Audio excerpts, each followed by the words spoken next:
தயாரிப்பாளரா இருக்கும்போது அந்த படத்துக்கான விஷயங்களையும் பார்க்கணும், எல்லா ஆர்டிஸ்டையும் மேனேஜ் பண்ணணும். தயாரிப்பாளரா எப்படி இருக்கு? தயாரிப்பாளர்னாலே கஷ்டம் தானே. நம்ம நிறைய கஷ்டப்பட்டு சேர்த்து வச்ச ஒரு காசை எடுத்துட்டு போயிட்டு ஒரு சினிமா எடுக்கணுன்ற ஆர்வத்தில் அந்த காசை செலவு பண்ணி, இப்போ ஒரு 30 நாள் ஷூட் அப்படின்னா ஒரு 20 நாள் அந்த காசை செலவு பண்ணுறோம். ஒரு 5 நாள் ஷூட்டுக்கு காசு புரட்ட முடியாமல் கஷ்டப்படுறப்போ அந்த 24 கிராஃப்ட் நம்மளை அசிங்கப்படுத்தும் பாருங்க. அன்னைக்கு வரைக்கும் நம்மளுக்கு ரெஸ்பெக்டே வேற லெவலில், ப்ரொடியூசர் தள்ளி நில்லுப்பா அப்படின்ட்டு 2 நாள் அவங்களுக்கு பேமெண்ட் போகலைன்னா, எப்பா காசில் ஒரு 2 நாள் கொஞ்சம் பொறுத்துக்கங்க, 3ஆவது நாள் காசு உங்களுக்கு கரெக்டாக வந்துடும் அப்படின்னு சொல்கிறச்சு அவங்க நம்மளை அசிங்கப்படுத்துவாங்க பாருங்கள்.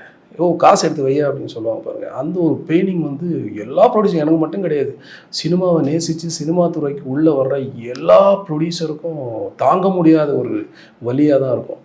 அதையும் தாண்டி அவன் வந்து பல சேலஞ்சுகள் ஃபேஸ் பண்ணி அந்த படத்தை ரிலீஸ் பண்ணுறப்போ இருக்கிற ஒரு சந்தோஷம், அது வந்து ரொம்ப ஹாப்பி. அது வந்து நம்மளுக்கு வார்த்தைகளால் சொல்ல முடியும்.